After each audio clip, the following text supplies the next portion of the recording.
Seraphina didn't know that the man watching her from across the ballroom was the Alpha King. She didn't know he'd been searching for his fated mate for 3 centuries, slowly losing hope that she existed, and she certainly didn't know that the moment their eyes met through the crowd of glittering nobles, her loveless marriage was about to end forever. She stood near the grand marble pillar at the edge of the royal gala, trying to make herself invisible in the pale blue gown her husband had chosen. The fabric was beautiful, expensive, but the colour washed her out completely. That was the point. Lord Cassius preferred her unremarkable, unnoticed, a pretty decoration that reflected his wealth without threatening his control. The ballroom sparkled with 1,000 candles, their light catching on jewels and silk, and the elaborate masks half the guests wore for tonight's masquerade theme. Seraphina had no mask. Cassius said she didn't need one, since no one would be looking at her anyway. The casual cruelty of it had stopped stinging months ago. She'd learned to let his words roll off her like water, to find refuge in the numbness that had become her closest companion. But tonight felt different. Tonight something pulled at her chest, a golden warmth she couldn't name. She touched the spot above her heart, confused by the strange sensation. It felt like recognition, like coming home, like waking up from a dream she hadn't realized she was trapped in. "You look lost." The voice was deep, rich with an accent she couldn't place. Seraphina turned and found herself looking up into the most beautiful eyes she'd ever seen. Amber, like honey held up to firelight, with flecks of gold that seemed to move in the candlelight. The man was tall, broad-shouldered, wearing a midnight blue jacket that emphasized the aristocratic lines of his face. He was devastating. Everything about him screamed dangerous. "I'm not lost," she managed, though her voice came out softer than intended. "Just taking a moment." His smile was gentle, patient in a way that made something inside her chest flutter. "The crowds can be overwhelming. I find myself needing moments of peace as well." She should walk away, should return to Cassius's side, play the dutiful wife, disappear back into the safety of being unnoticed. Instead, she found herself asking, "Do we know each other? You seem familiar." "I don't think we've been properly introduced." He extended his hand, and she noticed how large it was, how steady. "Would you walk with me? The terrace is quieter." Every instinct she'd developed over 2 years of marriage screamed at her to refuse. Strange men were dangerous. Beautiful men were even more dangerous. Men with voices like warm honey and eyes like liquid gold were the most dangerous of all. But the golden warmth in her chest pulsed stronger when he spoke, and she found herself nodding. Just for a moment. They walked through the crowd together, and she noticed how people moved out of his way without seeming to realize they were doing it. He carried himself with an authority that was unmistakable, a confidence that spoke of power and responsibility.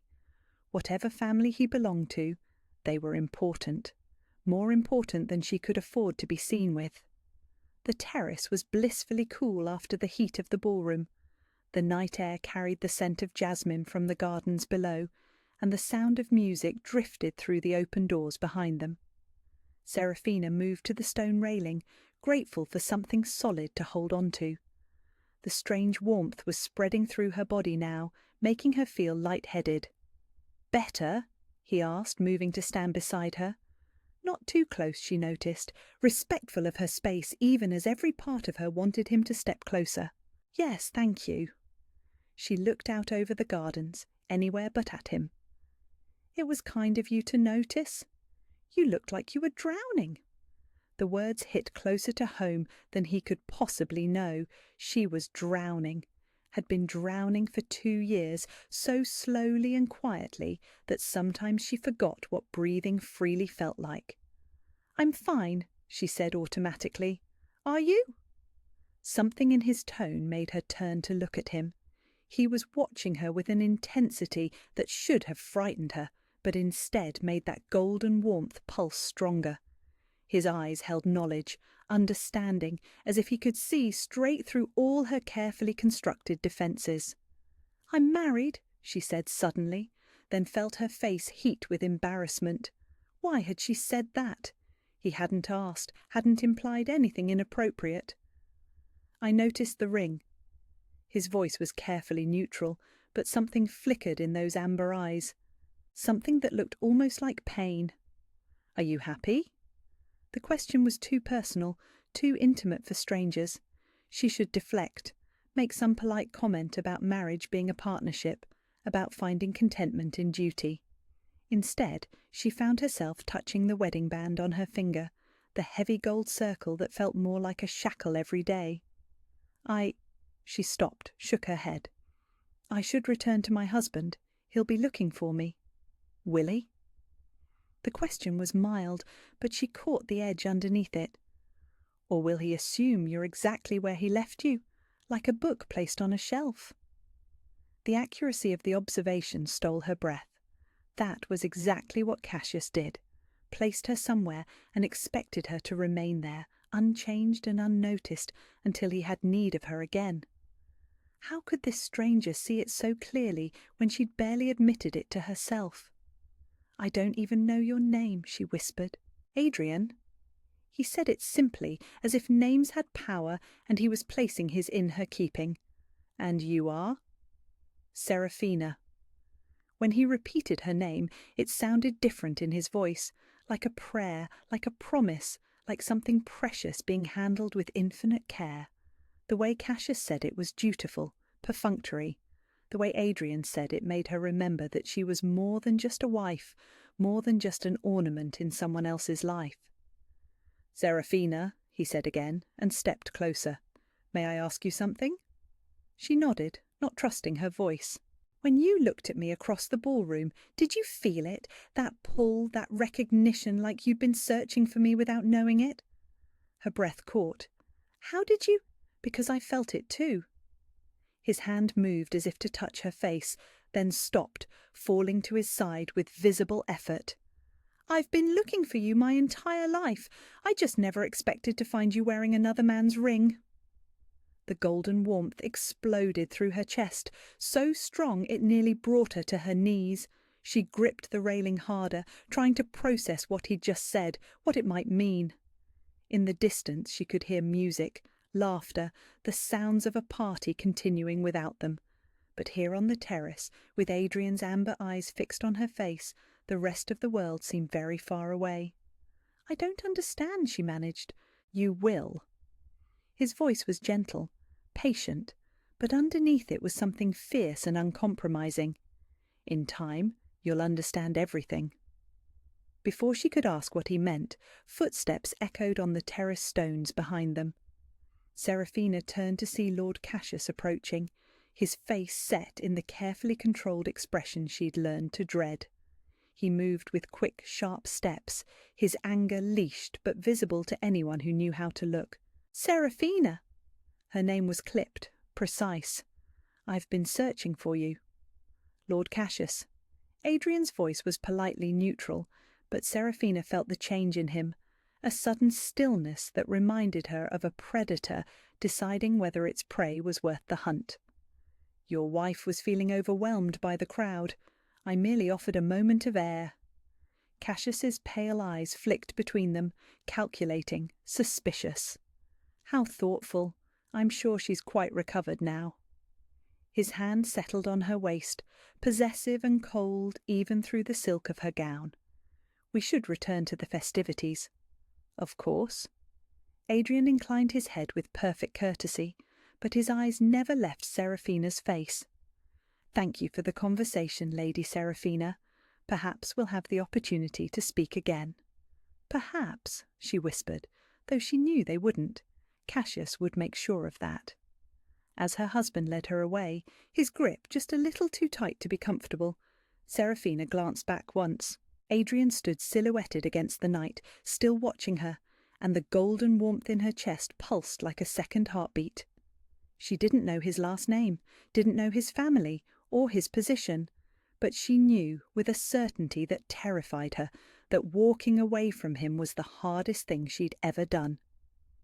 And in the carriage ride home, with Cassius's cold disapproval filling the space between them, she found herself touching the spot above her heart where the warmth lingered, wondering if she'd just met the man who could have changed everything, if only she were free to let him. The days that followed were a strange torment of remembering amber eyes and a voice that had spoken her name like a benediction. Seraphina found herself touching the spot above her heart where that golden warmth had bloomed, willing it to return, to prove that the encounter hadn't been some fevered dream born of desperation. But the warmth was gone, leaving only the familiar hollow ache of her daily existence. Cassius had been particularly cold since the gala, watching her with suspicious pale eyes and making cutting remarks about wives who couldn't be trusted to behave appropriately in public. She'd learned not to defend herself. Defence only made him crueler. On the third morning after the gala, Seraphina made her usual trip to the temple market for fresh flowers. It was one of her few freedoms, a weekly ritual Cassius allowed because it maintained appearances of piety and domesticity. She moved through the market stalls mechanically, selecting white roses and lavender, when a familiar voice stopped her cold. "The jasmine would suit you better." She turned, and there he was, Adrian. In daylight, he was even more devastating than she remembered. His dark hair caught the morning sun, and those amber eyes held the same gentle intensity that had made her forget how to breathe. He stood beside a flower stall, perfectly at ease among the common merchants and housewives, though his fine clothes and bearing marked him as nobility. "You followed me," she whispered, glancing around nervously. "I waited for you."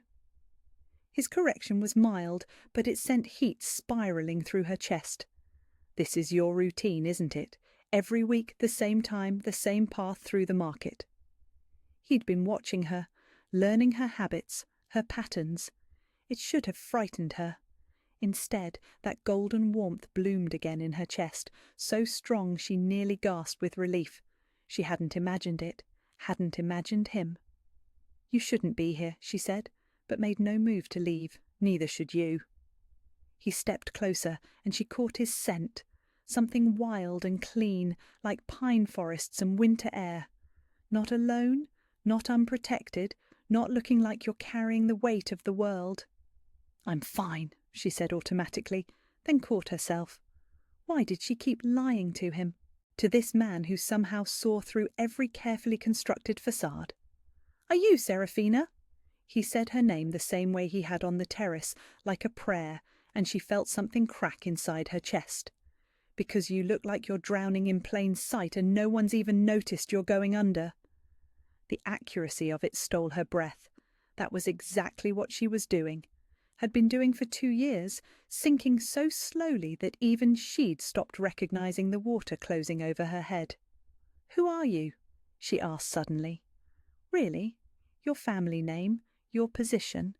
Because someone like you doesn't just happen to be in temple markets at dawn, and you carry yourself like—" She stopped, unsure how to voice what she sensed about him. "Like what?" "Like you're used to being obeyed. Like you're used to power." She studied his face, noting the aristocratic lines, the way he held himself with unconscious authority. "You're not just nobility, you're something more."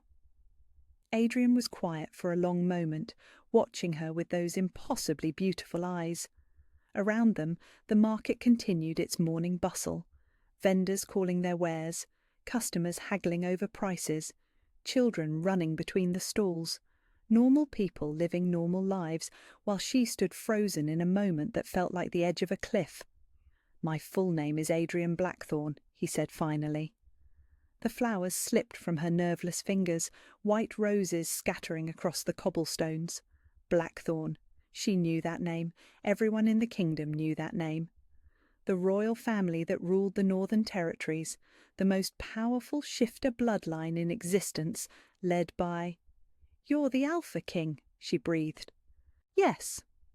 One word, spoken simply, but it changed everything. The man she'd shared that moment with on the terrace, the man who'd made her feel golden warmth for the first time in years, was the most powerful person in the known world. And she was nobody. A minor lord's wife with no family, no connections, no importance whatsoever. "I have to go." She took a step back, then another, panic rising in her throat. "This is impossible. This can't happen." "Serafina." Her name stopped her retreat like a physical barrier. "Look at me." Against every instinct screaming at her to run, she met his eyes. "Do you feel it now?" His voice was gentle, patient, but underneath it was something fierce and uncompromising. "That pull between us, that recognition, it's not going away because of a title. It's not less real because of who I am." She did feel it.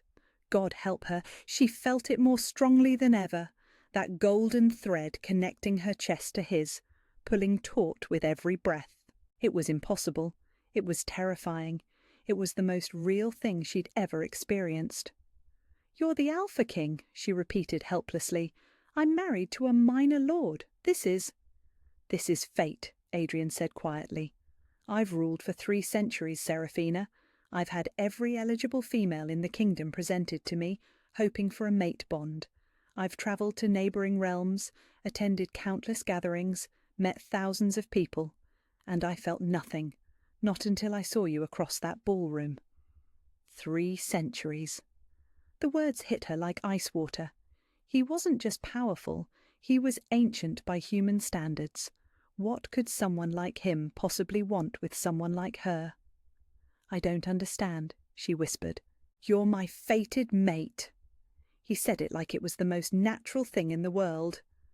"My wolf recognizes your scent, your soul calls to mine, and every instinct I possess is screaming at me to claim you, protect you, worship you." His eyes flashed with something primal, something that made her breath catch.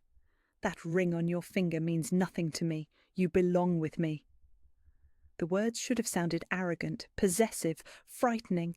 Instead, they sent heat cascading through her entire body, pooling low in her belly and making her knees weak. Part of her, some deep feminine instinct she'd never acknowledged, purred at the claim in his voice. "I can't," she said, but the words sounded weak even to her. Can't or won't? Does it matter? She looked down at her wedding ring, the heavy gold band that had felt like a shackle for so long. "I made vows."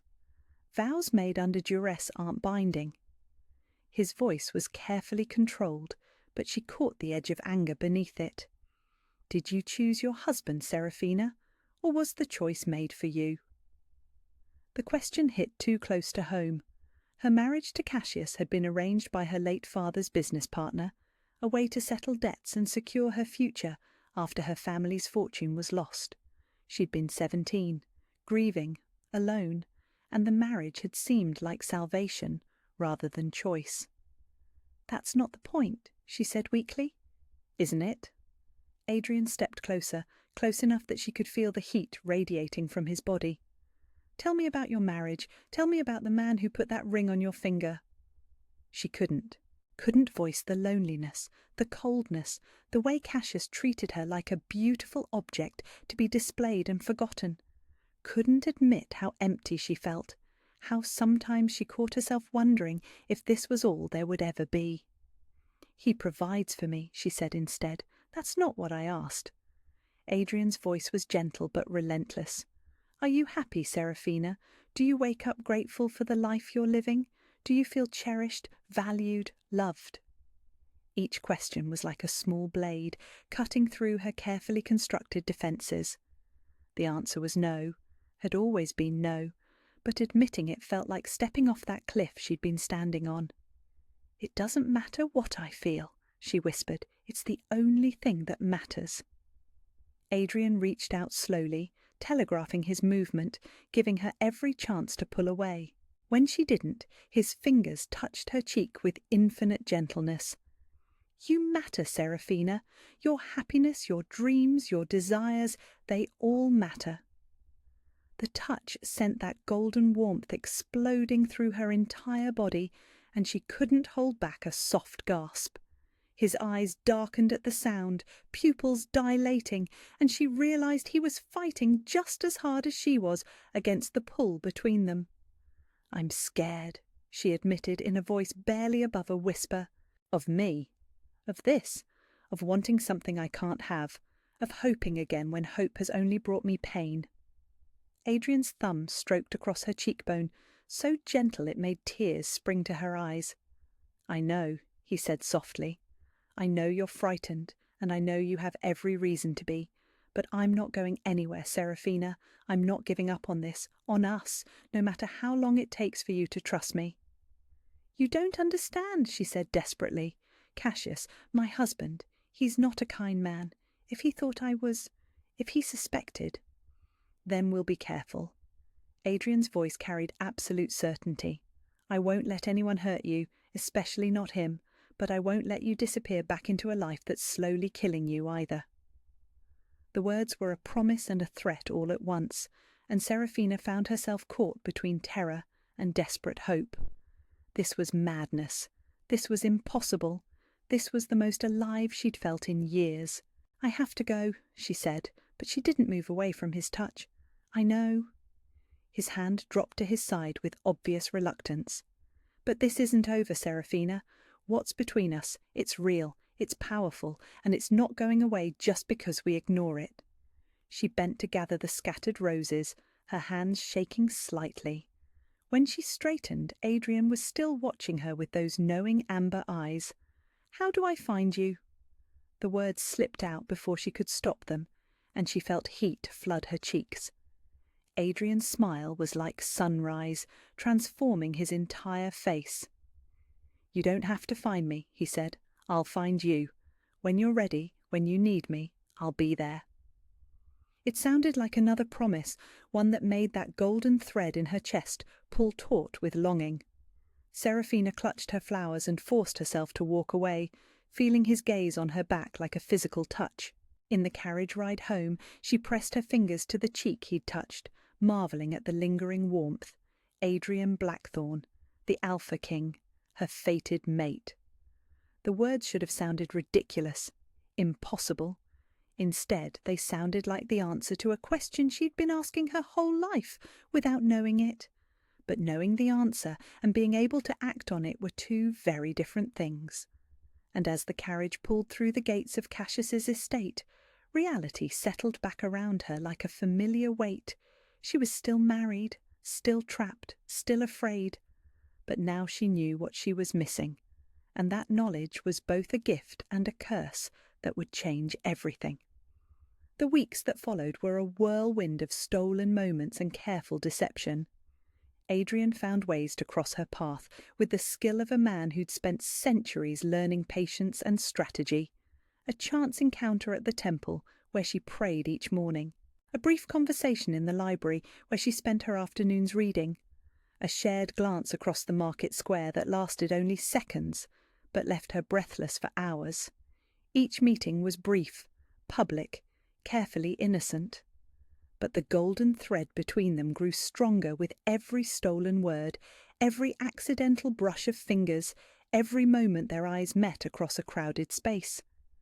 Seraphina found herself living for these encounters, planning her days around the possibility of seeing him, holding her breath until that familiar warmth bloomed in her chest, signalling his presence nearby.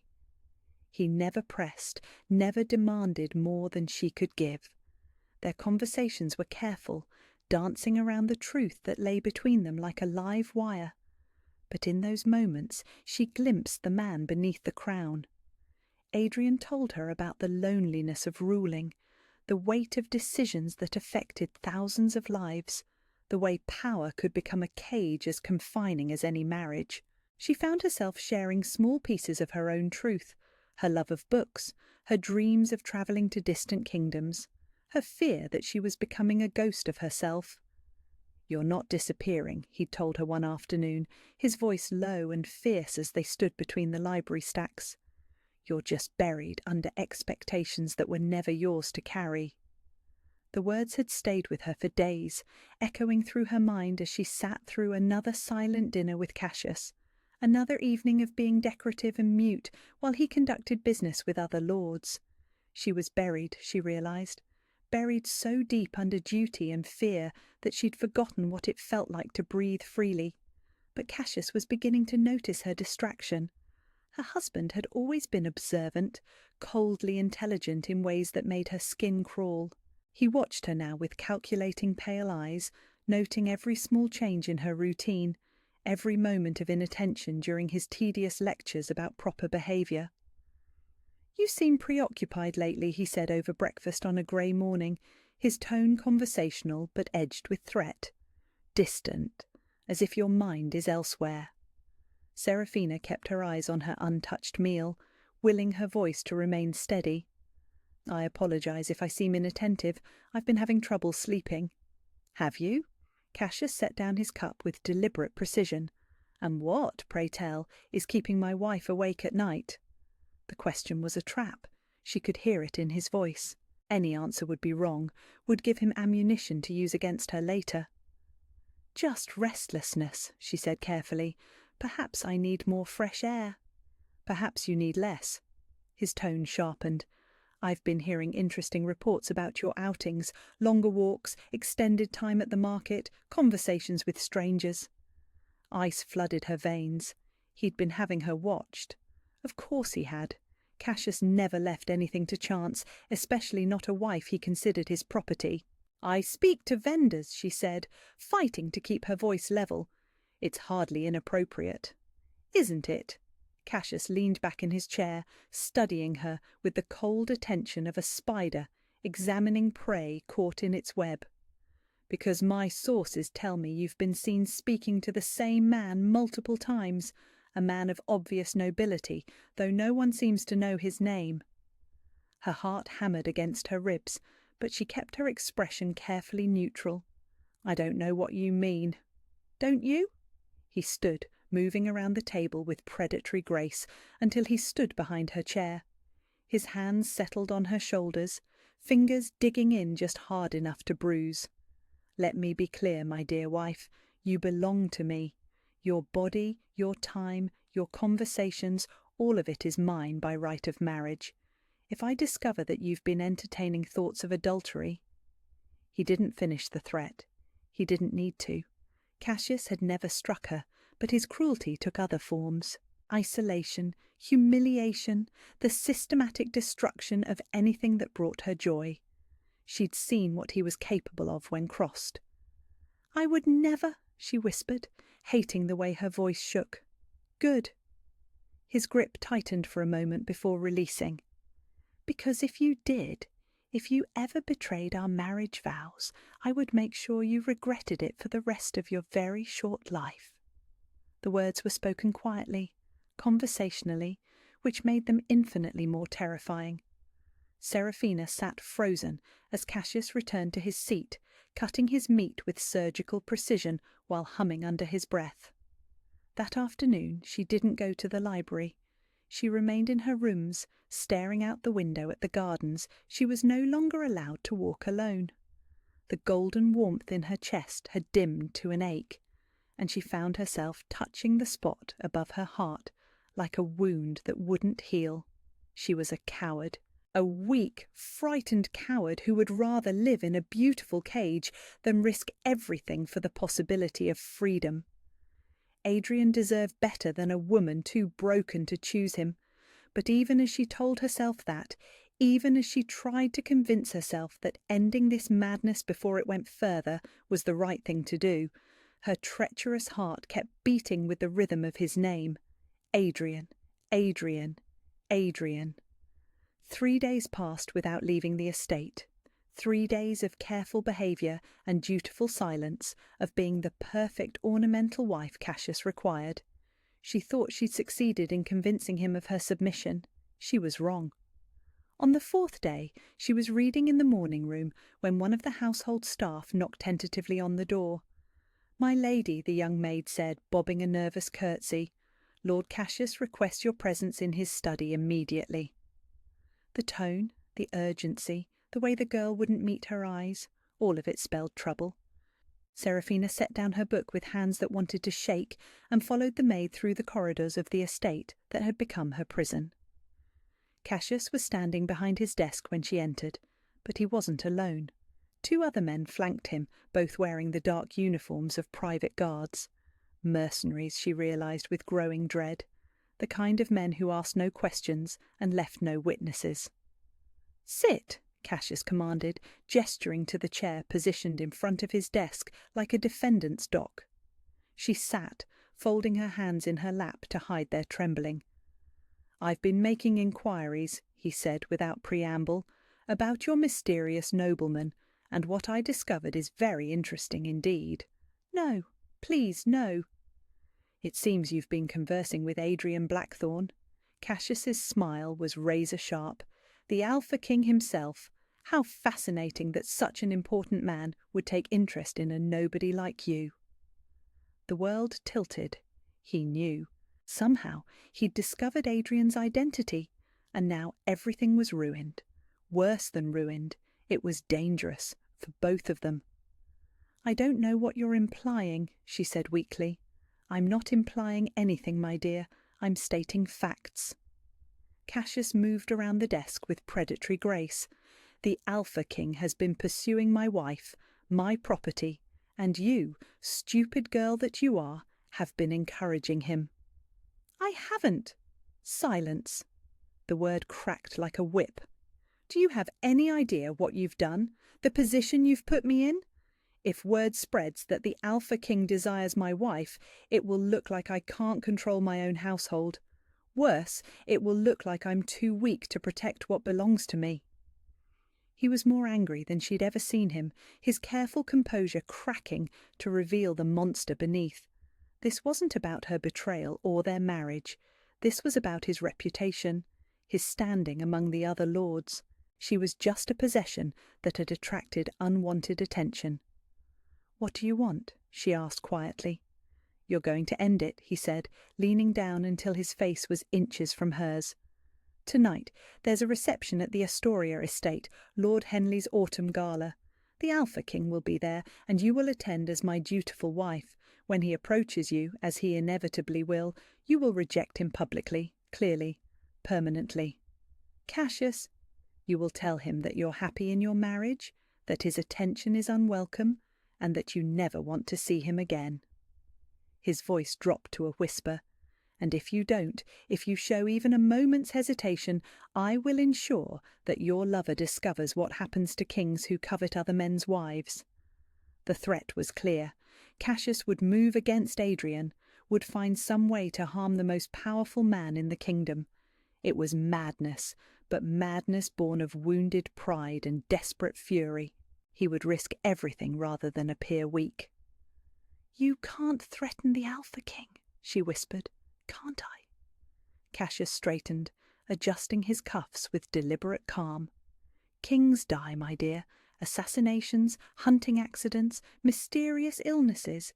History is full of powerful men who met untimely ends. And I have resources, connections, allies who would be very interested in destabilizing the current regime." He was serious, completely, terrifyingly serious. The man she'd married was capable of treason, of regicide, all to protect his wounded pride and maintain control over a wife he didn't even love. "You're insane," she breathed. "I'm practical."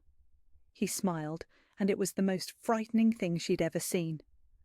"You belong to me, Serafina. I paid for you, I own you, and I will kill anyone who tries to take you away, even kings." The golden warmth in her chest died completely, replaced by ice-cold terror. Not just for herself, but for Adrian. Beautiful, patient Adrian, who'd waited 3 centuries for his mate, only to find her trapped in a web of madness and possessive cruelty. She had to protect him. Even if it meant destroying the only chance at happiness she'd ever known, she had to keep him safe. Because the alternative, Adrian's blood on Cassius's hands, war and chaos because she'd been too selfish to let him go, was unthinkable. "I understand," she said, the words tasting like ashes. "Good." Cassius returned to his chair, already dismissing her. "The blue silk tonight, hair up, and Seraphina?" He looked up, his pale eyes holding hers. "Remember that I'll be watching. One wrong word, one moment of weakness, and your precious king dies for your selfishness." She stood on unsteady legs and walked from the room, each step feeling like a nail in the coffin of her dreams. Tonight she would break both their hearts to save Adrian's life, and pray that someday he would forgive her for it. The Astoria estate blazed with light, every window golden against the autumn darkness. Carriages lined the circular drive, depositing the kingdom's nobility for Lord Henley's annual gala. Seraphina sat beside Cassius in their carriage, the blue silk gown he'd chosen feeling like a shroud around her shoulders. Her wedding ring caught the lamplight, heavy and cold as a shackle. "Remember," Cassius murmured as their carriage rolled to a stop, "I'll be watching every moment. One word of encouragement to your king, one sign that you welcome his attention, and he dies tonight." She nodded, not trusting her voice. The golden warmth that had sustained her these past weeks was gone, replaced by a hollow ache that made breathing difficult. Tonight she would break the heart of the only man who'd ever made her feel alive. Tonight she would choose survival over love. The ballroom was magnificent, all crystal chandeliers and autumn flowers, but Seraphina saw none of it. Her eyes searched the crowd automatically, helplessly, until they found him. Adrian stood near the orchestra, magnificent in black evening wear, his amber eyes scanning the room with patient intensity, looking for her. When their gazes met across the crowded ballroom, his face transformed with relief and something deeper, warmer. He smiled, that gentle expression she'd come to treasure, and started moving through the crowd toward her. Every step brought him closer to danger, closer to Cassius's trap, and she felt panic rise in her throat. "Showtime," Cassius whispered beside her, his hand settling possessively on her waist. Adrian approached with the fluid grace of a predator, his attention focused entirely on her face. He looked happy to see her, hopeful, and the knowledge that she was about to destroy that hope made her want to scream. "Lord Cassius," Adrian said, inclining his head with perfect courtesy. "Lady Seraphina, how lovely to see you both this evening." "Your Majesty," Cassius replied, with a bow that was precisely correct and utterly cold. "What an honour to have your attention." Adrian's eyes flicked to her husband briefly before returning to Seraphina. "I was hoping I might have a word with Lady Seraphina. Perhaps a dance?" The request was polite, public, utterly appropriate, and completely impossible. "I'm afraid my wife isn't feeling well this evening," Cassius said smoothly. "She's been quite unwell lately, haven't you, my dear?" It was her cue, her moment to play the dutiful wife, to reject Adrian publicly and save his life. She opened her mouth, the words bitter on her tongue. "Actually," she heard herself say, "I'm feeling much better now." Cassius's grip tightened on her waist, fingers digging in hard enough to bruise.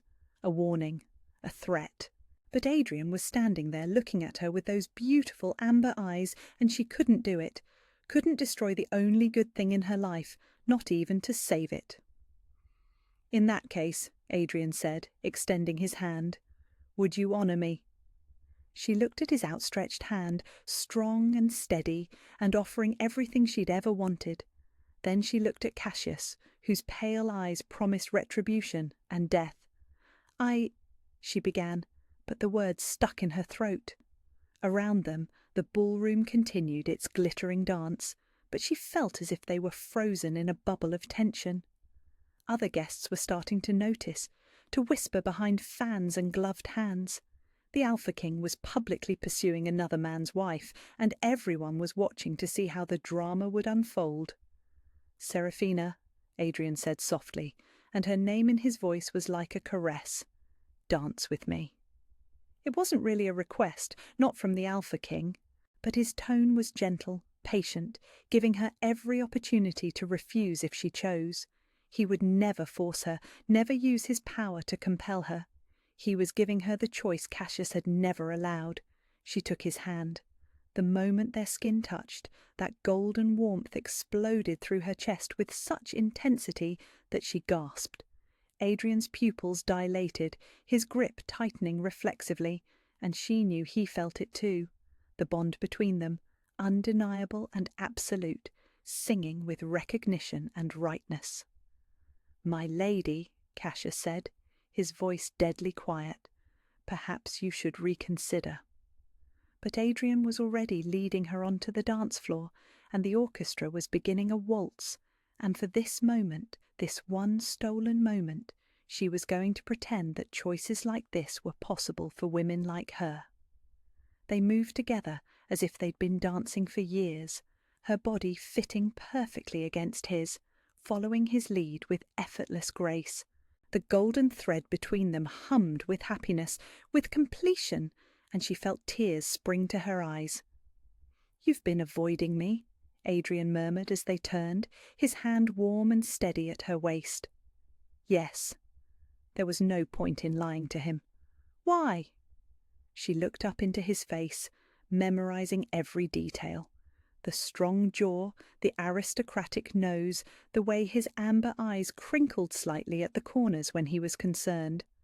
After tonight, she would never see him again. "Because this is impossible," she whispered.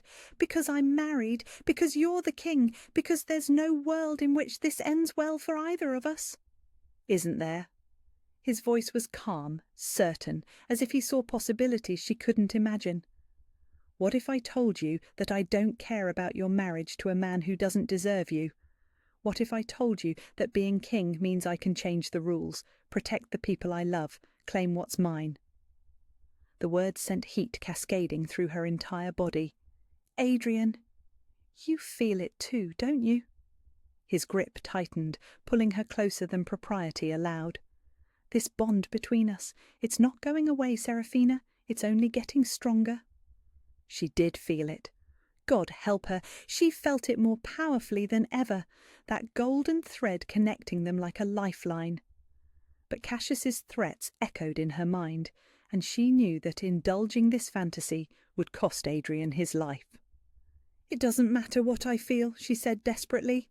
"It's the only thing that matters." Adrian spun her gently, and when she came back to him, his eyes were blazing with something fierce and uncompromising. "I've waited 3 centuries for you, Seraphina. I'm not letting you go because of fear." Around them, the ballroom watched their dance with fascination and growing scandal. She could see Cassius at the edge of the dance floor, his face a mask of cold fury. Soon, very soon, he would make his move, would find some way to separate them, to punish her for this defiance. "You have to let me go," she whispered urgently. "You don't understand what he's capable of, what he's threatened to do." "Then tell me."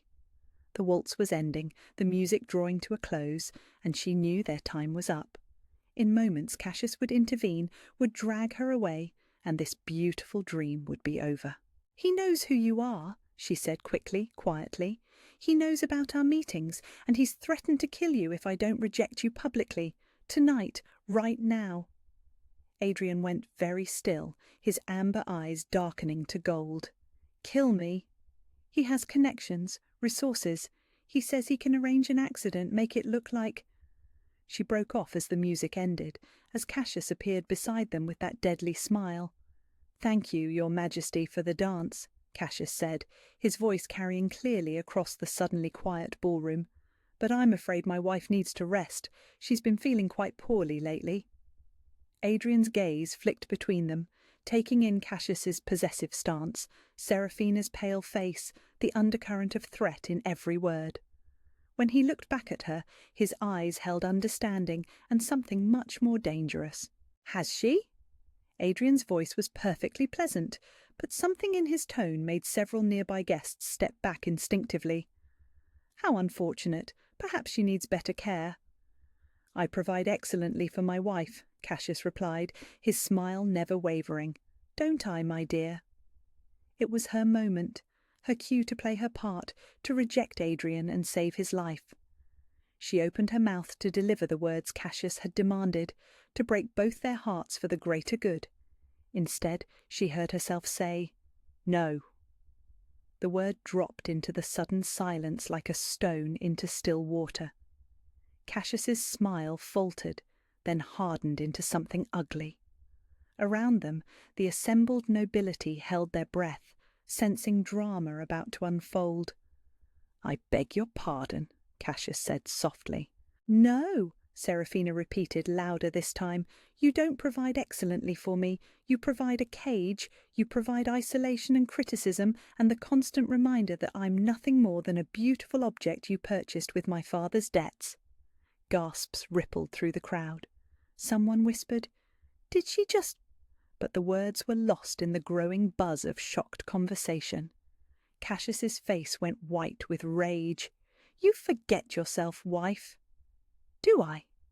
The words were tumbling out now, 2 years of suppressed truth finally breaking free. "Or am I finally remembering who I am, who I was before you convinced me I was worthless?" Seraphina. Adrian's voice was quiet, but it cut through the growing chaos. When she looked at him, his eyes were burning with something that made her breath catch. Pride, fierce, overwhelming pride in her courage. Cassius stepped forward, his hand reaching for her wrist with obvious intent to drag her away. "We're leaving, now." But before he could touch her, Adrian moved. One moment he was standing beside them, the next he was between Seraphina and her husband, his hand wrapped around Cassius's wrist in a grip that made the smaller man wince. "I don't think so," Adrian said, and his voice carried the absolute authority of a king. "In fact, I think you've touched her for the last time." "She's my wife," Cassius snarled, struggling against Adrian's grip.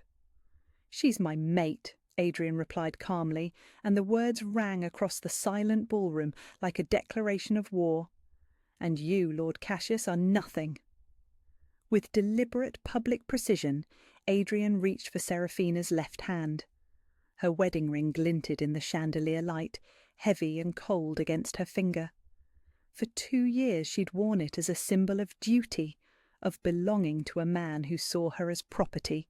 "This ring," Adrian said, his voice carrying to every corner of the ballroom, "represents a false claim, a lie. She was never yours, Cassius. She was always mine." His fingers closed around the gold band, and with one smooth motion he pulled it from her finger. The ring came free easily, as if it had never truly belonged there, and Adrian let it fall to the marble floor. The sound of it hitting stone echoed through the silent ballroom like a gunshot. "She belongs to no one," Adrian continued, his eyes never leaving Cassius's face, "except herself, and she chooses me." The crowd erupted, voices raised in shock, in excitement, in scandal. But Seraphina heard none of it. All she could see was Adrian's face, fierce with possession and protection, and all she could feel was the golden warmth in her chest blazing like a star. "Guards!" Adrian called, and immediately men in royal livery appeared at the edges of the ballroom. "Escort Lord Cassius from the premises. If he returns or attempts to contact Lady Seraphina in any way, he'll be charged with harassment of the crown." "You can't," Cassius began, but Adrian's look silenced him. "I'm the Alpha King," Adrian said quietly. "I can do whatever I want." As the guards closed in, Cassius's face twisted with hate. "This isn't over," he hissed at Seraphina. "You'll regret this. You'll come crawling back when you realize what you've done." But Seraphina barely heard him. Adrian had turned to face her, and in his amber eyes she saw everything she'd ever wanted. Protection, passion, patience, and love. So much love it took her breath away. "Are you all right?" he asked softly, his hand cupping her cheek. She leaned into his touch, feeling truly safe for the first time in years. Around them, the ballroom continued to buzz with scandal and excitement, but she was aware only of Adrian, of the golden warmth connecting them, of the ring lying discarded at their feet. "I'm free," she whispered, and the words felt like magic on her lips. Adrian smiled, that beautiful, patient smile that had captured her heart. "You're mine," he corrected gently. "If you choose to be." "I choose you," she said without hesitation. "I choose this. I choose us." And when he kissed her there in the middle of the ballroom, with half the kingdom's nobility watching in scandalized fascination, it felt like coming home at last. The weeks that followed were a revelation of what life could be when you weren't fighting for every breath. Adrian had brought Serafina to the royal palace immediately after the gala, sweeping her away from the wreckage of her old life and into something that felt like a dream. But unlike the nightmares that had plagued her marriage, this was a dream she never wanted to wake from. He gave her the entire east wing of the palace, rooms that were hers alone, with no expectation of sharing them until she was ready. The gesture might have seemed distant to someone else, but to Serafina, who had spent 2 years with no space that belonged entirely to her, it was the most precious gift imaginable. For the first time in years, she could choose what to wear, what to eat, when to sleep, without someone else's approval. "I want you to feel safe," Adrian had told her that first night, standing in the doorway of her new chambers like he was afraid to cross the threshold uninvited. "I want you to know that nothing here happens unless you choose it." The careful distance should have felt lonely. Instead, it felt like freedom. But Adrian was never truly distant. He appeared at breakfast if she chose to take it in the morning room, conversation flowing as naturally as breathing. He walked with her through the palace gardens, pointing out his favourite spots and listening with genuine interest when she shared her own observations. He invited her to observe court proceedings, asking for her thoughts on matters of state and actually listening to her answers. "You have excellent instincts," he told her one afternoon as they reviewed a trade dispute between 2 southern provinces. "Your suggestions for mediation are more practical than what my advisers proposed."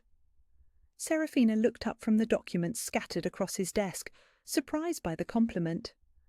"I know nothing about governance."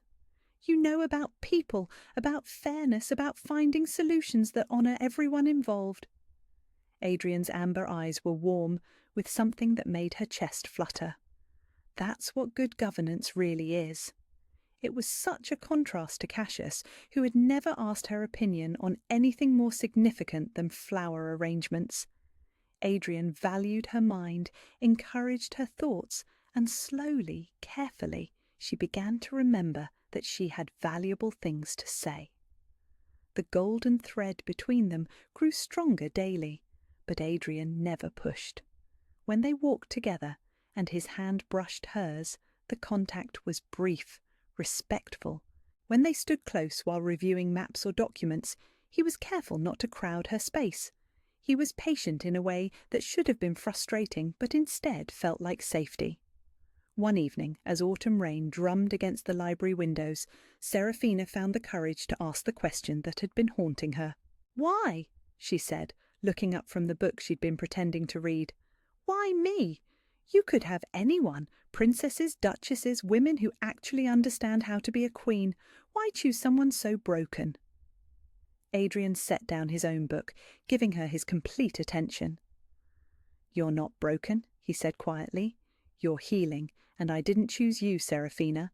The moon goddess chose you for me, and me for you. I just had to wait until you were ready to accept it." "But I don't know how to be what you need," she whispered. "I don't know how to be a queen, how to rule beside you, how to be worth what you're offering." Adrian rose from his chair and crossed to where she sat, kneeling beside her so their eyes were level. "May I?" he asked, gesturing toward her hands. She nodded, and he took her fingers gently in his touch warm and steadying. "You're already everything I need," he said, his voice firm with conviction. "You're kind without being weak, intelligent without being arrogant, brave enough to choose love over fear, even when it terrified you. You defended yourself in that ballroom when you could have stayed silent. You chose truth over safety. That's exactly the kind of queen this kingdom needs." Tears spilled down her cheeks, and Adrian's thumbs brushed them away with infinite gentleness.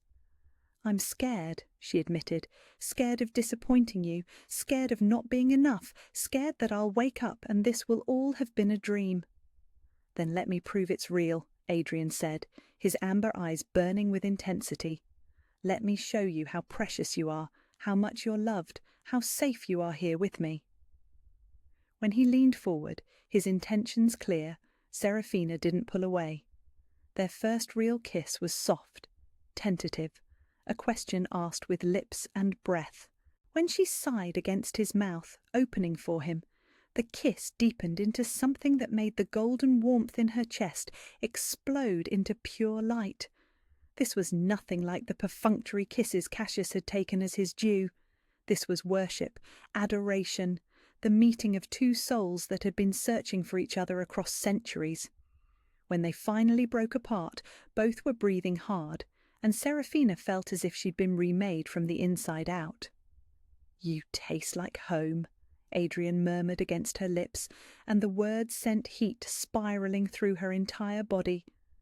"Is this what it's supposed to feel like?" she asked wonderingly. "This overwhelming, this consuming?" "This is what love feels like," he told her, stroking her face with reverent fingers. "Real love, fated love, the kind that changes everything."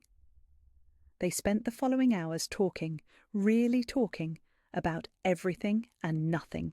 Adrian told her about the loneliness of ruling, about the weight of decisions that affected thousands of lives, about the way he'd begun to believe he might rule alone forever. Serafina shared her childhood dreams, the books that had sustained her through the darkest times, her fear that she'd lost herself so completely she might never find her way back. "You haven't lost anything," Adrian assured her as they sat curled together on the library sofa, her head resting on his shoulder. "You've just been waiting for the right person to remind you who you are." Over the following days, their relationship deepened in ways both profound and simple. Adrian began each morning by asking what she wanted to do, where she wanted to go, what would bring her joy. Such simple questions, but revolutionary to someone who had forgotten she was allowed to have preferences.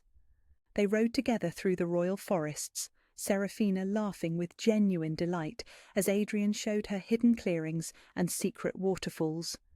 They shared meals in the palace gardens, feeding each other strawberries and talking until the stars came out.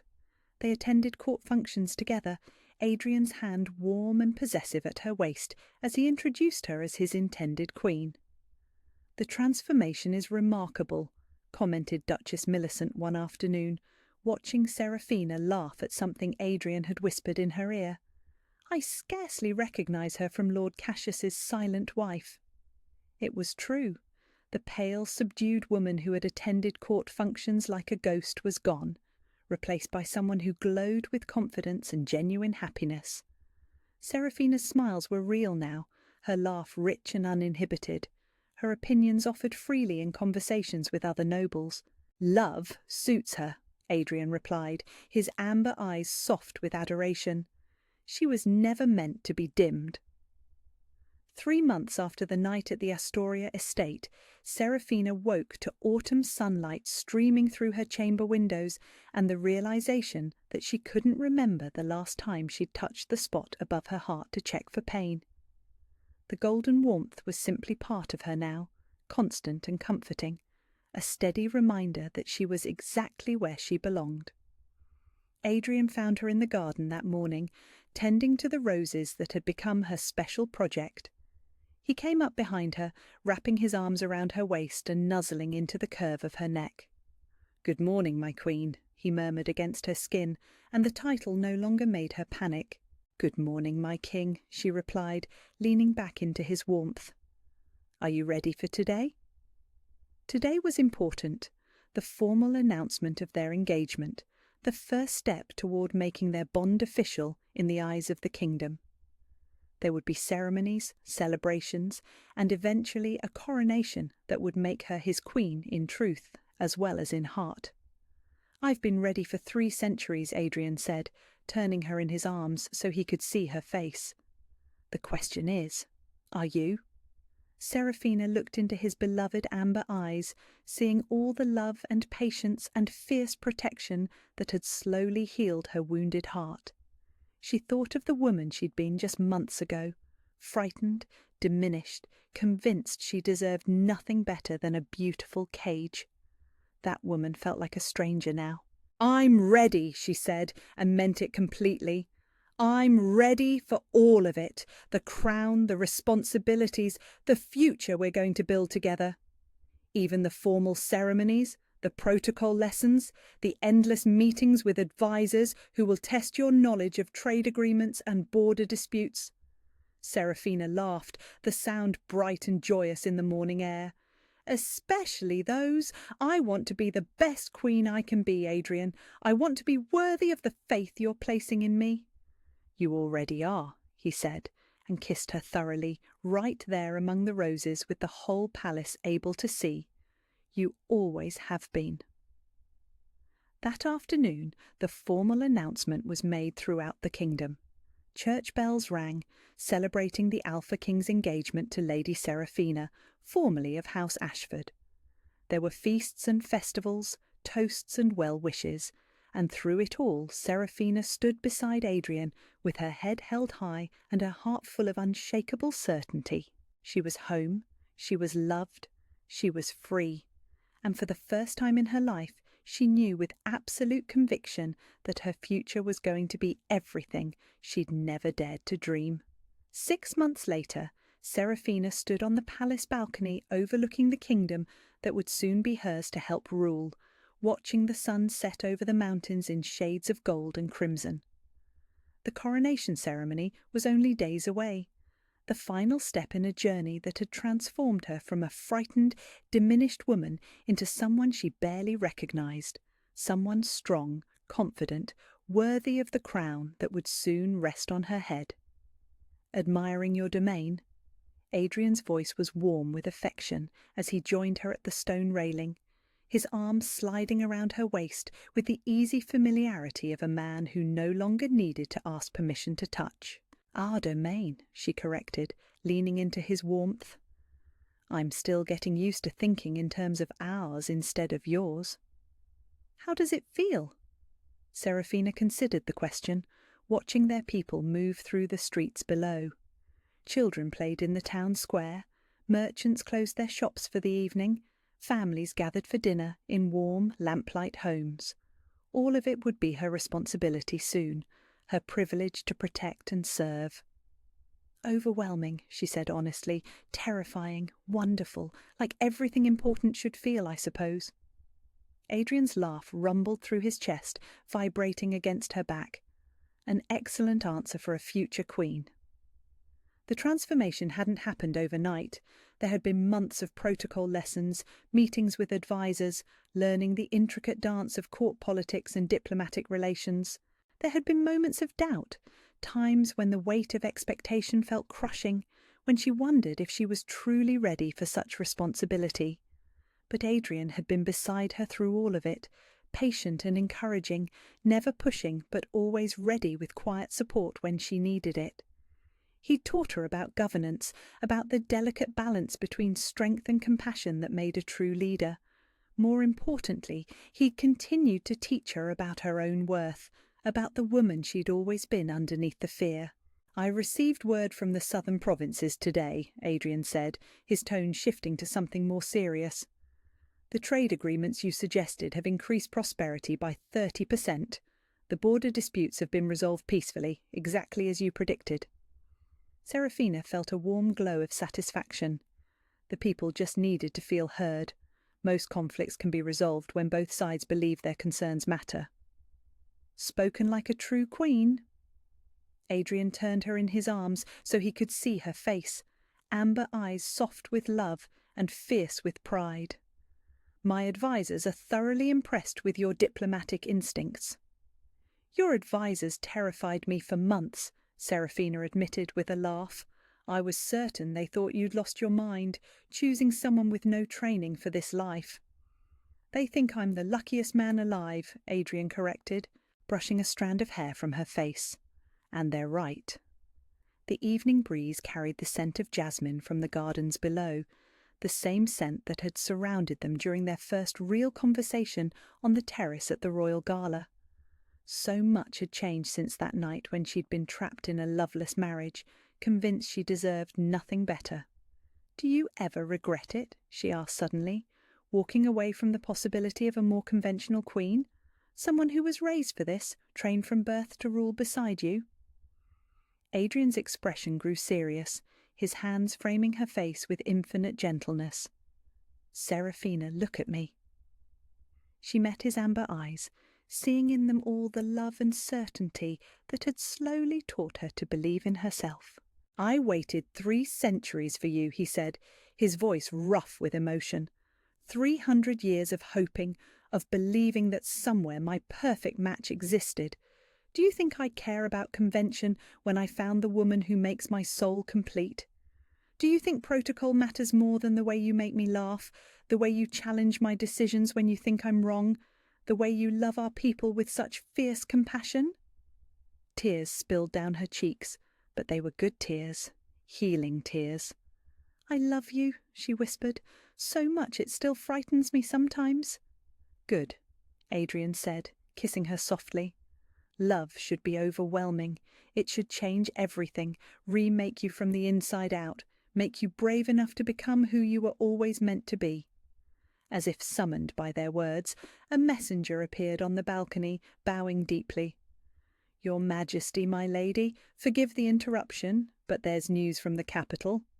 Adrian straightened, his arm remaining protectively around Seraphina's waist. "What news?" "Lord Cassius has been found dead in his estate, my lord. Natural causes, the investigators believe. A heart ailment, sudden but not unexpected, given his declining health since the dissolution of his marriage." Seraphina felt a complex mix of emotions wash through her. Relief, certainly. Cassius could never threaten them again, never try to reclaim her as his property. But also sadness for a man who had been so consumed by possessiveness and cruelty that he'd forgotten how to be human. "Thank you for bringing word," Adrian said dismissively. "Please ensure his estate affairs are handled properly. He had no heirs, I believe." "None, Your Majesty. The holdings will revert to the Crown." After the messenger departed, Adrian and Seraphina stood in contemplative silence, processing this final severing of ties to her old life. "Are you all right?" Adrian asked gently. "I am," Seraphina said, and realized with surprise that she meant it completely. "I feel free, completely free for the first time in my life." "Then we're both free to build the future we want," Adrian said, his voice warm with promise. "Together." They talked long into the night about that future, the children they hoped to have, the improvements they wanted to make to the kingdom, the legacy of love and justice they wanted to leave behind. They spoke of travelling to distant realms once peace was fully established, of the library Seraphina wanted to build for the common people, of Adrian's plans to expand trade and strengthen alliances through diplomacy rather than force. "We're going to be good at this," Seraphina said, as they finally prepared to retire, her confidence in their partnership absolute. "At ruling, at loving, at building something lasting together." "We already are good at it," Adrian replied, kissing her good night with the tender passion of a man who would never take her presence in his life for granted. The coronation, when it came, was everything Seraphina had dreamed and more. She stood beside Adrian in the great cathedral, wearing a gown of silver and gold that caught the light like starshine, as the Archbishop placed the Lunar Queen's crown on her head. The weight of it was substantial, but not burdensome, a reminder of responsibility, not oppression. When Adrian took her hand and spoke the traditional vows that would bind them as co-rulers and mates for life, his amber eyes held hers with such love and devotion that she felt she might dissolve from the intensity of it. "I take you as my queen, my partner, my equal in all things," he said, his voice carrying clearly through the cathedral. "I promise to cherish your wisdom, protect your dreams, and love you with everything I am for all the days of my life." "I take you as my king, my mate, my chosen family," Seraphina replied, her voice steady and strong. "I promise to rule beside you with compassion and strength, to love our people as you love them, and to choose you again every day for the rest of our lives." When they kissed to seal their vows, the cathedral erupted in celebration. But Seraphina heard none of it. She was aware only of Adrian, of the golden warmth that now blazed like a sun in her chest, of the absolute certainty that this was how love was supposed to feel.